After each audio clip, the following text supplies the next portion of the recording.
மாஸ்டருக்கு வணக்கம். அனைத்து சகோதர சகோதரிகளுக்கும் வணக்கம். பாபுஜி மாஸ்டர் எழுதின சத்யோதயம் புத்தகத்தில் 4வது சாப்டர் குரு அது பார்த்துட்டு இருக்கோம். இன்னைக்கு பேஜ் நம்பர் 50, 51, 52. இதில் மாஸ்டர் என்ன சொல்லியிருக்காங்கிறத பற்றி பார்க்கலாம். போலி குருமார்கள் என்னெல்லாம் பண்ணிட்டு இருக்காங்க, அதனால உண்மையிலேயே ஆன்மீகத்தை தேடி வர்றவங்க எந்த வகையிலெல்லாம் பாதிப்படைகிறாங்க அப்படிங்கிறதெல்லாம் பற்றி மாஸ்டர் இதில் சொல்லிட்டு வந்துட்டு இருக்காங்க. ஒரு சீடன் குரு கிட்ட சேர்ந்ததுக்கு அப்புறமா அவங்களுக்குள்ளே இருக்கிற அந்த புனிதமான தொடர்பு இருக்கு இல்லையா, அதை எந்த சூழ்நிலையிலையுமே முறிச்சிக்க முடியாது அப்படிங்கிறது எல்லாரும் நம்பக்கூடிய ஒரு கொள்கை. இந்த பொய்யான குருமார்கள் என்ன பண்ணுறாங்க, இந்த மாதிரி ஒரு நம்பிக்கையான ஒரு விஷயத்த அந்த நிலையை அவங்க பாதுகாத்துக்கணும் அப்படிங்கிறதுக்காக அவங்க தந்திரமாக இதை பயன்படுத்துகிறாங்க. இது ஒரு ஏமாற்று வேலை தவிர வேறு இல்லை அப்படிங்கிறத மாஸ்டர் சொல்கிறாங்க. பொதுவாக இப்போது சீடனுக்கு தீட்சை கொடுக்கக்கூடிய ஒரு பழக்கம்ங்கிறது ஒரு ஆதாரபூர்வமான ஒன்று. ஆனால் அந்த தீட்சை அப்படிங்கிற அதனுடைய ஒரு உண்மையான உள்கருத்தை புரிஞ்சுக்காம இதை தொழிலாக கொண்டவங்க இதை ரொம்ப தவறாக பயன்படுத்தி இதை கேவலப்படுத்துகிறாங்க.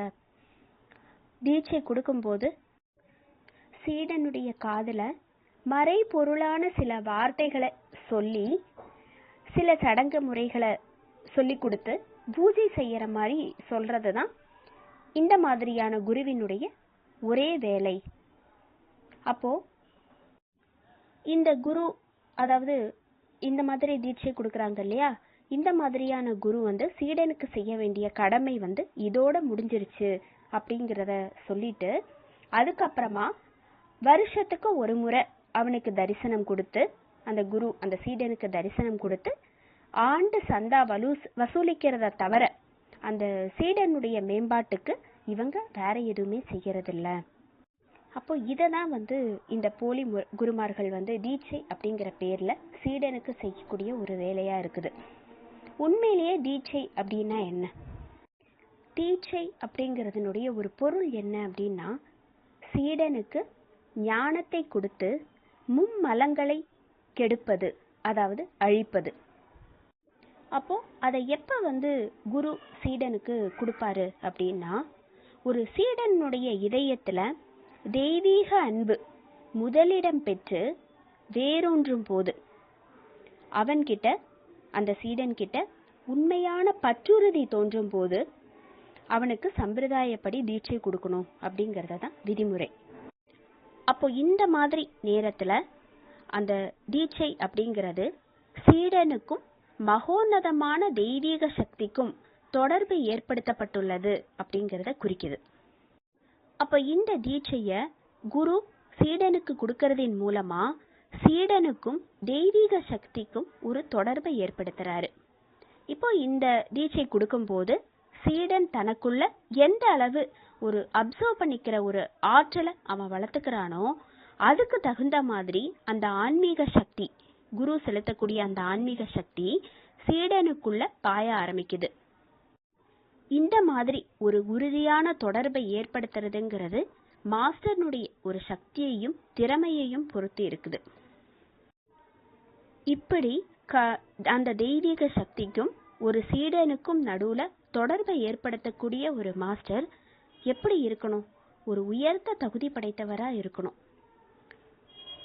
இந்த தொடர்பு, அதாவது ஒரு முறை உறுதியா ஏற்படுத்தப்பட்ட இந்த தொடர்பு அந்த சீடன் முக்தி அடையிற வரைக்கும் நீடித்திருக்கும்.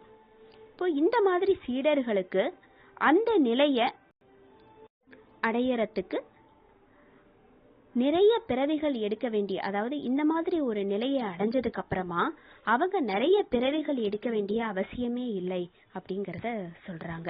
அதாவது அந்த தீட்சைக்கு அந்த அளவுக்கான ஒரு பவர் இருக்குது அப்படிங்கிறத மாஸ்டர் சொல்றாங்க. ஒரு சீடனுக்கு இந்த மாதிரி ஒரு மேன்மையான குருவால சரியான முறையில தீட்சை கொடுக்கப்பட்டிருக்கும் போது அவரை விட்டு அந்த சீடன் விலகிறது அப்படிங்கிற ஒரு கேள்விக்கே இடமில்லை. அப்படி இருக்கும்போது குருத்துவத்தையே தன்னுடைய தொழிலா கருதுபவர்கள் அவங்களுடைய சுயநலத்துக்காக போலியான தீட்சை கொடுக்கறதுனால அவங்களுக்கு இந்த பிரச்சனைங்கிறது ஒரு கவலையை கொடுக்குது. அதாவது சீடன் தன்னை விட்டு போயிடுவானோ அப்படிங்கிற ஒரு விஷயம் அவங்களுக்கு ஒரு கவலையை கொடுக்குது. அப்போ சீடனை எப்பவுமே தன்னோட பிடியில வச்சுக்கணும் அப்படிங்கறதுக்காக அவங்க தாங்கிட்டேந்து அந்த சீடன் பிரிஞ்சு போக கூடாது அப்படிங்கறதுக்காக என்ன சொல்றாங்க அப்படின்னா, அந்த சீடன் அந்த குருவை விட்டு போனா நரகத்தினுடைய எல்லா துன்பங்களையும் அனுபவிப்பான் அப்படிங்கிறது ஆண்டவனுடைய கட்டளை அப்படின்னு சொல்லி அந்த போலி குருமார்கள் சீடனை பயமுறுத்தி வச்சிருக்கிறாங்க. அப்போ அப்பாவி மக்கள் என்ன பண்றாங்க, அந்த ஒரு வார்த்தையை வேத வாக்கா நம்பி தன்னுடைய குருவை அதிருப்திப்படுத்தக்கூடிய எந்த செயலையும் செஞ்சிடக்கூடாது அப்படின்னு பயந்துகிட்டே இருப்பாங்க.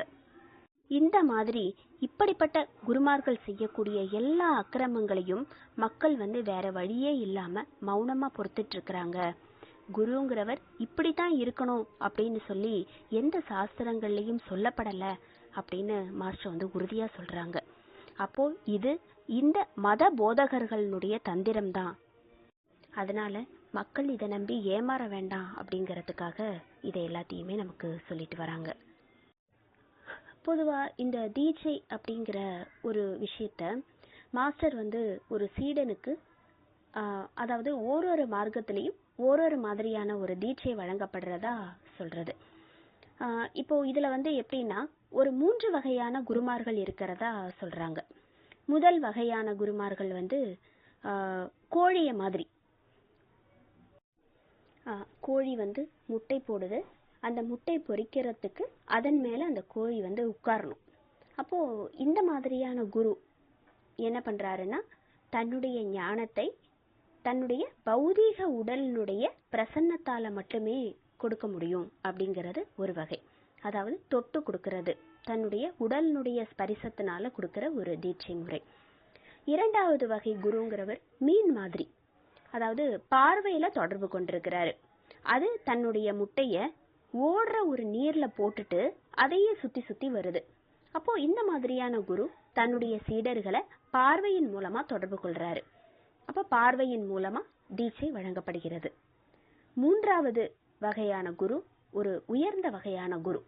அவர் ஆமை மாதிரி.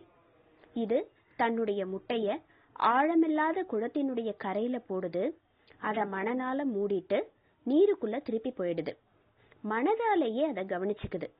அப்போ இந்த மாதிரியான குரு தன்னுடைய தெய்வீக சக்திய பிராணசிய பிராணா இத மனதின் மூலமா உலகத்துல எந்த பகுதியில இருக்கக்கூடிய யாருக்குமே செலுத்த முடியும். கடவுளினுடைய விழித்தோன்றலான குரு விழிப்புள்ள உள்முக பார்வையின் மூலமா தெய்வீக சக்தியை கொடுப்பதற்கு தகுதியுள்ளவரா இருக்கிறாரு. இந்த மாதிரி மனிதனை தெய்வீக மனிதனா மாற்றத்துக்கு உதவி பண்றாரு. அடுத்தது, இப்ப யாராவது தவறான குருவை தேர்ந்தெடுத்துட்டாலோ இல்லைன்னா குருவினுடைய ஒரு தகுதியையோ திறமையையோ பத்தி தப்பு கணக்கு போட்டுட்டாலோ அவங்க தெரிஞ்சுக்கிட்டாங்க அப்படின்னா எந்த கணத்திலும் அந்த தெரிஞ்சுக்கிட்ட எந்த கணத்திலும் குருவை விட்டு பிரியறது அப்படிங்கிறது அவருடைய பிறப்புரிமை அப்படிங்கிறது மாஸ்டருடைய கொள்கையா சொல்றாரு. அதுக்கப்புறமா அவர் அடைஞ்சிருக்கிற அந்த நிலைக்கு அப்பால தன்னை கொண்டு செல்ற குருவுக்கு தகுதி இல்லை அப்படின்னு சொல்லி அந்த சீடன் முடிவு பண்ணா அந்த குருவை விட்டுட்டு இன்னொரு குருவை தேடுறதுக்கும் அவருக்கு சுதந்திரம் இருக்கு. இதுக்கு மாறா ஒரு மனசாட்சியுள்ள குரு அந்த நிலையில தன்னுடைய சீடனுடைய முன்னேற்றம் தான் முக்கியம் அப்படிங்கறத மனசுல நினைச்சுக்கிட்டு அந்த சீடன் எந்த விதத்திலையுமே பாதிக்கப்படாம இருக்கிறதுக்காக தன்னை விட அதிகமா முன்னேறணும் அப்படிங்கறதுக்காக ஒரு குருவை அடையறதுக்கு தகுதி வாய்ந்த ஒரு குருவை அடையறதுக்கு வழிகாட்டணும். இது ஒரு தன்னலமற்ற உண்மையான குருவினுடைய புனிதமான கடமை அப்படிங்கறத மாஸ்டர் சொல்றாங்க. அதாவது குரு கிட்டேந்து பிரிஞ்சு போறதுக்கு ஒரு சீடன் தன்னுடைய குரு கிட்ட அனுமதி கேட்கும் போது அவர் தன்னுடைய சுயநலத்தினுடைய காரணமா அனுமதி அளிக்க மறுத்தா சீடன் அவர்கிட்டேந்து உடனடியா தன்னை விடுவிச்சுக்கிட்டு இன்னொரு குருவை தேடறதுக்கான சுதந்திரம் அந்த சீடனுக்கு இருக்கு. எந்த ஒரு நெறிமுறையும் மத நியதியும் இந்த மாதிரி அந்த சீடன் செய்யறத ஒருபோதும் தடுக்கிறதில்ல. ஒரு சீடன் தன்னுடைய ஆன்மீக முன்னேற்றத்திற்காக இந்த மாதிரியான ஒரு முடிவை எடுக்கலாம் அப்படிங்கறத மாஸ்டர் சொல்றாங்க. கண்மூடித்தனமாவோ முட்டாள்தனமாகவோ நாம சொல்றத கேட்குற எல்லாத்தையுமே குரு நமக்கு தராம தன்னுடைய கணிப்புல எது நமக்கு நல்லதோ அதை மட்டுமே ஒரு குரு நமக்கு தரணும். அப்படிப்பட்ட ஒரு குருவை தான் நாம தேடணும். சாருஜி மாஸ்டர் சொன்ன ஒரு கதை ஒன்று, மைக்கேல் ஆஞ்சலா அப்படிங்கிற ஒரு பிரசித்தி பெற்ற கதை இது. இத்தாலியில இருக்கிற கராரா அப்படிங்கிற இடத்துல எந்த சிற்பியுமே வாங்க விரும்பாத ஒரு பளிங்கு கல்ல இந்த மைக்கேல் ஆஞ்சலா அப்படிங்கிறவர் வாங்கினாரு. அப்போ அது வித்தியாசமாகவும், அந்த கல் வித்தியாசமாகவும் கரடு முரடாகவும் இருந்தது. இந்த மாதிரி அந்த கல் யாருக்குமே யூஸ் இல்லை அப்படிங்கிற மாதிரி ஒரு தவறான கண்ணோட்டத்துல பார்க்கப்பட்ட கல். அப்போ அந்த கல்லை வச்சு இந்த மைக்கேல் ஆஞ்சலா அப்படிங்கிறவரு பியாட்டா அப்படின்னு சொல்லக்கூடிய ஒரு புகழ்பெற்ற சிலையை உருவாக்கினாரு. எல்லாருமே ஒதுக்கி தள்ளின ஒரு மூலப்பொருள்ல இருந்து ஏதோ ஒன்ன உருவாக்குறதுக்கு ஒரு மாஸ்டர் தேவைப்பட்டாரு. அப்போ இந்த உண்மை பைபிள்ல என்ன சொல்லியிருக்கிறாங்க அப்படின்னா, கட்டுமானம் செய்பவர்கள் ஒதுக்கி தள்ளிய கல் மிகப்பெரிய மாளிகையின் மூலக்கல்லாக ஆயிற்று அப்படிங்கறத சொல்லப்பட்டிருக்கு பைபிள்ல. அப்போ அந்த கீழ் மட்டத்துல இருக்கிற ஒன்ன உயர் மட்டத்துல வைக்கக்கூடியவர் தான் மாஸ்டர். ஆக அபியாசி அப்படிங்கிறவர் ஒரு கல்லு. அந்த கல்லுல மாஸ்டர் அந்த கல்லை உடைக்காம அதனுடைய மையத்துக்குள்ள நுழையிறாரு. அந்த மாதிரி ஒரு திறமையுடைய ஒரு மாஸ்டரை தான் நாம தேடணும் அப்படிங்கறத சொல்றாங்க. மாஸ்டருக்கு நன்றி. அனைத்து சகோதர சகோதரிகளுக்கும் நன்றி.